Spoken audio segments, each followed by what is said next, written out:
नमस्कार साथियों। आज भारत 21वीं सदी के ऐसे युग में जी रहा है जहां युवाओं को मुख्य रूप से केंद्रित किया जा रहा है और उनसे अपेक्षा की जा रही है कि वो न केवल भारत में बल्कि पूरे विश्व में अपनी शक्ति का डंका बजाएं। लेकिन क्या यह संभव है कि जो युवा 10th पास करने के बाद 11वीं और 12वीं करने के बाद अपने अलग अलग क्षेत्रों में अपने भविष्य को चमकाने के लिए मेहनत करते हैं, लेकिन वहीं एक ऐसा भी क्षेत्र है जो सीधे मानव स्वास्थ्य से जुड़ा हुआ है। साथियों, ये बड़े आश्चर्य की बात है कि अगर हम किसी भी टेक्नोलॉजी की बात करें, किसी भी क्षेत्र की बात करें, वो अपने आप में महत्वपूर्ण है, लेकिन चिकित्सा एक ऐसा क्षेत्र है जहां पर हम सीधे व्यक्ति के स्वास्थ्य के विषय में बात करते हैं और अपने पूरे जीवन एक चिकित्सक को 10वीं क्लास से जब बच्चा पास करता है और 12th पास करने के बाद 1 वर्ष से लेकर 4 वर्षों तक वो एक एग्जाम की तैयारी करता है, क्योंकि वो एक सफल और एक अच्छा चिकित्सक बनना चाहता है। लेकिन साथियों, ये देश का बहुत बड़ा दुर्भाग्य है कि एक ऐसी एजेंसी जो नीट जैसे एग्जाम को कंडक्ट कराती है, जहां पर 2024 में देखने को मिला है कि एक ऐसे एग्जाम में जहां 67 स्टूडेंट्स को टोटल परसेंटेज मार्क्स मिल जाते हैं और एक ही सेंटर में 8 स्टूडेंट्स ऐसे होते हैं जिनको मैक्सिमम मार्क्स वो प्राप्त करते हैं। क्या ये एक इत्तेफाक है? मेरे विचार से जब भी एग्जाम नीट के या AIPMT के एग्जाम होते हैं तो उसमें 1 या 2 ऐसे स्टूडेंट्स होते हैं जो टॉपर्स होते हैं और वो 100% अंक प्राप्त करते हैं। लेकिन वर्तमान में ये सिनेरियो देखने को मिल रहा है कि जहां सरकार, हमारा देश और पूरा विश्व स्वास्थ्य जैसी सेवाओं पर इतना चिंतित है, क्योंकि कोविड के बाद में हर एक क्षेत्र में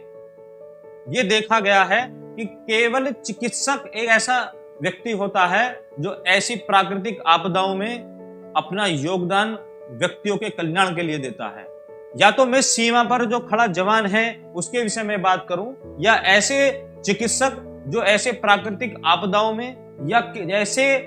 चिकित्सक जो मृत्यु और जन्म से सीधा रिस्क लेकर अपने आप को समर्पित करते हैं। ये एक बहुत ही सेंसिटिव प्रोफेशन है।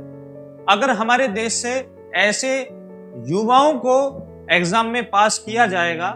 तो क्या क्वालिटी ऑफ एजुकेशन हम अपनी सोसाइटी को डिलीवर कर पाएंगे? साथियों, ये एक सोचने का विषय है, क्योंकि नीट एक ऐसा एग्जाम है जहां पर 1 लाख 2 लाख नहीं,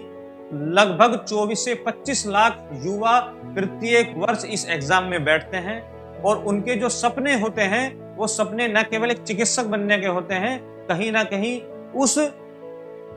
चिकित्सा क्षेत्र में जो व्यक्ति अपने आप को समर्पित करता है वो कहीं ना कहीं मानव कल्याण के लिए और देश कल्याण के लिए अपने आप को समर्पित करता है। लेकिन अगर ऐसे लोगों को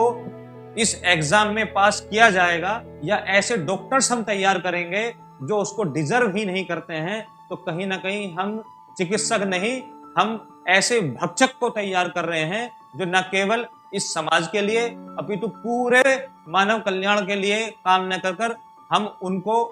और भी ज्यादा खतरनाक ऐसे चिकित्सक बना देते हैं और वो लोगों की भलाई ना कर अपने आप को एक प्रोफेशनल, एक ऐसे बिजनेसमैन की तरह स्थापित कर देते हैं, जैसा कि हम मेट्रो सिटीज में आजकल हॉस्पिटल्स को देख रहे हैं। साथियों, ये क्षेत्र एक ऐसा क्षेत्र है जिसमें क्वालिटी ऑफ एजुकेशन मेंटेन करना इतना ही अनिवार्य है जितना कि हम लोगों को सेवा देकर लोगों की भलाई कर सकते हैं और लोगों को एक स्वस्थ जीवन देकर इस देश को स्वस्थ बना सकते हैं और देश के युवाओं को स्वस्थ कर उनको मोटिवेट कर सकते हैं कि वो अधिक से अधिक चिकित्सक बने, और जो समय उनका 10 से 15 साल तक एक चिकित्सक बनने के लिए लगता है, उस तपस्या को करने के लिए वो अपना ये समय क्यों डिवोटेड करें? क्योंकि अधिकतर जो युवा हैं वो चिकित्सक क्षेत्र में जाना नहीं चाहते हैं, क्योंकि एक चिकित्सक को बनने के लिए कम से कम 10 से 15 वर्ष का समय लगता है और ये समय ऐसा होता है जिसमें उनका सोर्स ऑफ इनकम बहुत अधिक नहीं होता। इसके अलावा जो अधिकतर और प्रोफेशन हैं वो ऐसे हैं कि या तो वो 1 वर्ष, 4 वर्ष या 5 वर्ष का कोर्स करने के बाद कहीं ना कहीं ऐसे डिपार्टमेंट में वो अटैच हो जाते हैं, ऐसी सर्विसेज पा लेते हैं ताकि उनका जीवन सही से चलता रहता है। लेकिन एक चिकित्सा क्षेत्र में जो व्यक्ति अपने जीवन को समर्पित करता है, यह एक ऐसा क्षेत्र है जहां 10 से 15 वर्षों तक वो कुछ कमा नहीं पाता है, केवल ज्ञान अर्जन के लिए इस क्षेत्र में आता है। लेकिन अगर वो बहुत मोटी रकम देकर एक चिकित्सक बनता है या इस प्रकार के एग्जाम में किसी भी प्रकार का लाभ लेकर वो एक चिकित्सक बनता है, तो मेरे विचार से वो एक चिकित्सक न बनकर इस समाज के लिए और इस पूरे परिवार के लिए, जो हमारे भारत वर्ष में एक परंपरा रही है कि चिकित्सा को लोगों की भलाई के लिए देने का एक प्रावधान रहा है, उससे हम भटक जाते हैं और युवा आज की इस क्षेत्र में जाने के बजाय दूसरे के क्षेत्र में चले जाते हैं।